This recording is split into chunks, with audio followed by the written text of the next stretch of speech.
한번 재보도록 하겠습니다. 티스푼으로 요만큼 해서 한번 부어볼게요. 2.7. 야, 그러면 거의 뭐 한 2스푼 정도? 2스푼도 이렇게 꽉 채우지 않고 5.0, 5.1. 야, 이 정도네요.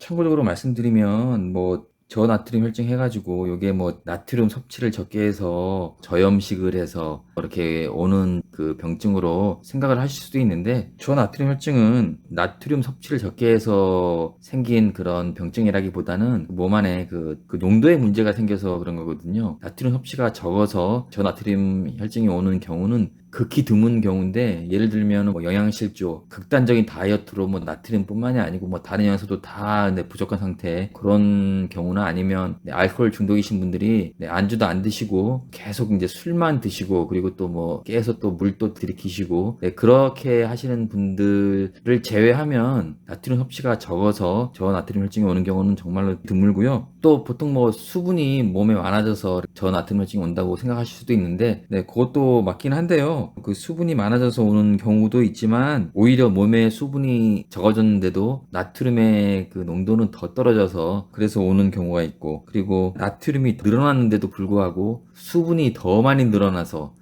오는 경우가 있고, 그래서 이게 하나씩 조금 간단하게 설명을 드리면, 나트륨은 일정한데 수분이 많아져서 오는 경우는 그 항이뇨 호르몬이라고 해서 ADH가 기능적인 문제나 기질적인 문제로 인해서 분비가 과다하게 되면서 수분이 재흡수가 많이 돼서 몸 안에 수분이 과다해져서 오는 경우가 있고, 그리고 어떤 경우에서는 그 몸에 그 수분이 작아졌는데도 저나트륨 혈증이 올 수가 있는데, 요거는 적어진 수분보다 나트륨이 더 많이 그 소실이 된 거고요. 이런 경우는 어떤 경우냐면, 그 고혈압약 중에서 그 이뇨제로 쓰이는 그 특정 고혈압약이 있는데요. 그게 나트륨까지 같이 끌고 나가는 그런 작용 기전을 하는 그 고혈압약이 있는데요. 그걸 드셨을 때 또 이런 저나트륨 혈증이 올 수가 있고요. 그리고 다른 경우는 몸 안에 이제 체액이 빠져나가면서, 체액은 이제 전해질로 이루어져 있는데 구토나 심한 설사, 아니면 출혈이 있었거나, 이런 경우에서는 수분도 손실이 되고 나트륨 그 전해질도 더 손실이 와서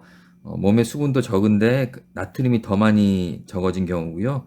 그리고 나트륨이 더 오히려 늘었는데 수분량이 오히려 더 늘어서 저나트륨 혈증으로 오는 경우는 몸에 흉수나 복수가 차서 그런 관련된 질환이 있을 때 이렇게 또 저나트륨 혈증이 올 수가 있고요. 그래서 우리 그 신장이 조금 짜게 먹었다던가, 아니면 수분, 물을 많이 마셨다던가, 이런 일상에서 있을 수 있는 이런 것들 때문에 막 나트륨이 농도가 올라갔다 내려갔다 하진 않고요. 그 신장의 기능이 우리 인체의 그 수분, 염분, 전해질, pH 농도를 항상 일정히 유지하는 거기 때문에, 물을 정말로 3, 4리터를 한꺼번에 그렇게 드실 수도 없겠지만, 그렇게 드시는 경우가 아니고서는 물 섭취가 조금 많았다던가, 아니면 짜게 드셨다던가 한다고 해서 나트륨 농도가 이렇게 오르락내리락 하지는 않고 항상 일정하게 그 항상성을 유지하고 있습니다. 그래서 저나트륨 혈증이 나트륨 섭취를 적게 했기 때문에 그런 병증이 온다면, 만약에 그 병원 가서 그런 진단이 나왔다면 당연히 처방은 소금 섭취나 나트륨 섭취를 처방을 했겠죠.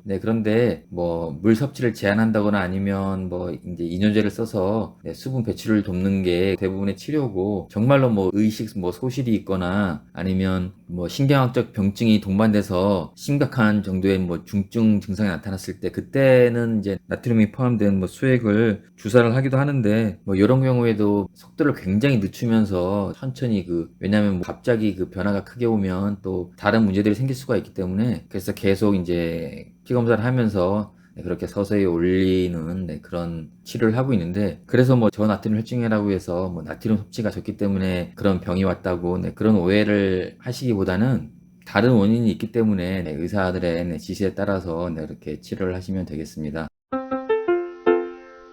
소금 하루 권고량이 5g인데요.